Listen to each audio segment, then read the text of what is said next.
Class 10th and 12th CBSE board के student सुन लो ये important बात, क्योंकि आज के वीडियोस में ना हम लोग डिस्कशन करने वाले हैं क्या क्या चेंजेस सीबीएसई इस साल न्यू एजुकेशन पॉलिसी के थ्रू कर रही है ना। ये बात जानना आप लोग के लिए बहुत ही इंपॉर्टेंट है।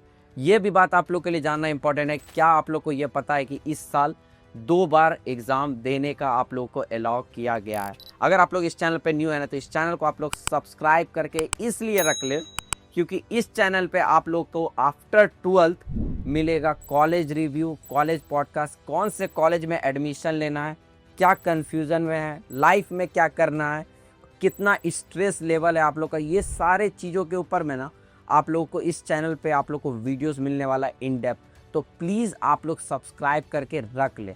सबसे पहला इंपॉर्टेंट बात, मैं आप लोग को जो न्यू एजुकेशन पॉलिसी है ना सीबीएसई का, इसमें मैं आप लोग को एक एक चीज़ बताऊंगा, क्योंकि सारे यूट्यूबर लोग क्या कर रहे हैं यहाँ पे कि स्टूडेंट लोगों को डरा रहे हैं, परेशान कर रहे हैं कि स्टूडेंट लोग भी स्ट्रेस में आ गए हैं कि नया पॉलिसी आ गया, अब हम लोगों का क्या होगा सर, क्योंकि टेंशन में चले जाएंगे। तो बहुत सारे यूट्यूबर लोग कर रहे हैं, तो प्लीज़ मैं उन लोगों को बोलूँगा प्लीज़ आप लोग इस तरह बच्चे लोगों को नहीं डराएं। तो मैं बता देता हूँ, हाँ 2 बार इस बार एग्ज़ाम देने का अलाउ किया गया है। पर क्यों ऐसा किया गया है? कुछ स्टूडेंट लोग जैसे कि फैब में एक बार आप एग्ज़ाम दोगे, सेकेंड एग्ज़ाम आप लोग मई में दोगे। ऐसा क्यों किया गया? ऐसा इसलिए किया गया, अगर इन केस अगर आपका फैब में एग्ज़ाम देते हो तो उसके बाद आप मई में भी दे सकते हो।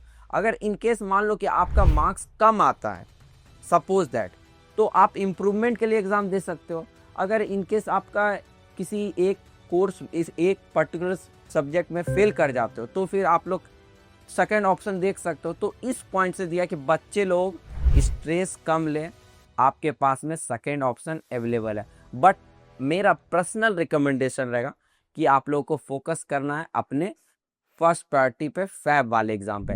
एग्ज़ाम पैटर्न में सर क्या क्या चेंजेस हुआ है? तो बच्चे लोग एग्ज़ाम पैटर्न में ये चेंजेस हुआ है कि अब जो एग्ज़ाम जो होगा कॉम्पिटेंसी बेस्ड क्वेश्चन ज़्यादा पूछा जाएगा, रियल बेस्ड एग्जाम्पल क्वेश्चन सब ऐसे सारे पूछे जाएंगे।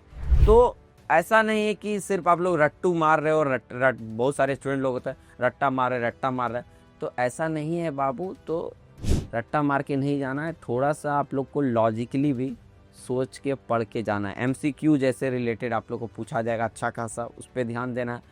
केस बेस्ड क्वेश्चन ज़्यादा रहेंगे, ठीक है। एप्लीकेशन बेस्ड क्वेश्चन का भी वेटेज बढ़ेगा इस साल, तो मैं ये बता देता हूँ, ठीक है। और इम्पॉर्टेंट बात, स्कूल बेस्ड जो असाइनमेंट सब हैं उन चीज़ों पे ज़्यादा फोकस रखना होगा आप लोगों को। इसका वेटेज काफ़ी ज़्यादा इंक्रीज़ कर दिए हैं सीबीएसई बोर्ड के द्वारा। जैसे कि आप लोग को प्रोजेक्ट्स, कॉलेज का एक्टिविटी सब, कॉलेज का क्लास परफॉर्मेंस की, आप क्लास परफॉर्मेंस किस हिसाब से कर रहे हो, क्लास परफॉर्मेंस भी इम्पॉर्टेंट है, क्लास में कैसे आप परफॉर्म कर रहे हो, ठीक है। तो ये सब मिला करके ही आप लोग का फाइनल बोर्ड का एग्ज़ाम का रिज़ल्ट बनेगा। तो ये सब चीज़ इम्पॉर्टेंट है। तो मैं ये बता देता हूँ कि अटेंडेंस का जो रूल है वो 75% कर दिया गया। आपका 10th में और 12th में बैठने के लिए एटलीस्ट 75% आप लोग को अटेंडेंस रहना बहुत ही ज़्यादा ज़रूरी है। अगर आप लोग का 75% अटेंडेंस नहीं होगा तो यू आर नॉट एलिजिबल।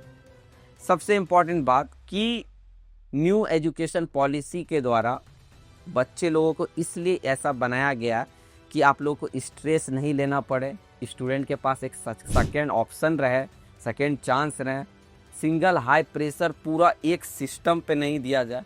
तो ये सब चीज़ों को ही लेकर के चेंजेस किया गया। और इस साल focus on skill not just marks. तो ये चीज़ इंपॉर्टेंट है कि आप लोग को प्रॉब्लम सॉल्विंग आना चाहिए, लॉजिकल बेस्ड क्वेश्चन इस टाइप से ज़्यादा आएंगे, रियल लाइफ एप्लीकेशन बेस्ड आएंगे। तो ये सब चीज़ इसलिए इम्पॉर्टेंट है। मेरा अगर पर्सनल एडवाइस अगर आप लोग को चाहिए तो स्टूडेंट लोगों के लिए 2026 में सीबीएसई बोर्ड एस्पिरेंट के लिए मेरे तरफ से पर्सनल एडवाइस, इंटरनल टेस्ट को लाइटली मत लो बाबू, मत लो। बोर्ड में काउंट होगा, इस साल बोर्ड में काउंट होगा, तो इसको लाइटली मत ले। फैब बोर्ड अटेम्प्ट सीरियसली करो। मैं अटेम्प्ट को एज ए बैकअप के तरह यूज़ करो, बैकअप के तरह ही यूज़ कर सकते हो। जस्ट लाइक कि अगर मान लो कि फ़ोन का मेमोरी लॉस हो जाता है तो हम अपने हार्ड ड्राइव में रख सकते हैं। तो हार्ड ड्राइव को एज ए बैकअप, उसी तरह बैकअप की तरह, ये नहीं कि मेरा तो मे है ही ना भाई, हम मे में देंगे, तो ये चीज़ नहीं करना भाई, मेरा पर्सनल सजेशन रहेगा, ठीक है। अंडरस्टैंडिंग बेस्ड पढ़ाई करो, सबसे इम्पोर्टेंट बात, थोड़ा स्टोरी से अच्छे ढंग से पढ़ाई करो, समझने का ट्राई करो, ठीक है ना, ये उस टाइप से आप लोग पढ़ाई करो। और केस स्टडीज़ और सैम्पल पेपर को सॉल्व करते रहो भाई, करते रहो, क्योंकि वो करोगे तब वहाँ पे प्रैक्टिस होगा ना, तो फिर वहाँ तो वो इजी लगेगा।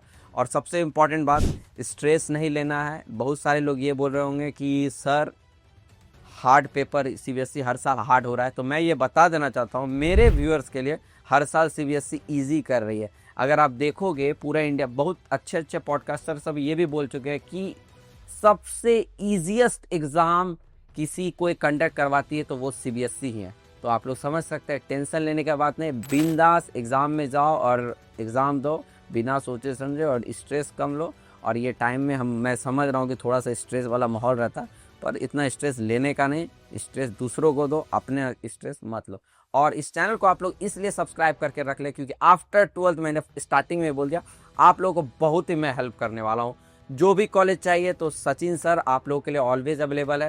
कन्फ्यूजन में चले गए भैया इंजीनियरिंग करने या बीसीए करे या बीटेक करे या कुछ भी कोर्स करने का अगर मन है, कन्फ्यूजन में चले गए, तो उसके लिए सचिन सर तुम्हारे लिए बैठे हुए हैं। बिना सोचे समझे तुम लोग कॉल करो और मैं बहुत ही अच्छा तुम लोग को कॉलेज प्रोवाइड करूँगा। कॉलेज का जो स्टूडेंट है उन लोगों का पॉडकास्ट भी देख सकते हो, तो तुमको पूरा ही एक पैकेज मिल जाएगा इस चैनल पे, क्योंकि मैं बैठा हुआ हूँ, मेरे पास में मोर देन 5 ईयर का एक्सपीरियंस है जो कि तुमको मैं हेल्प आउट करूँगा।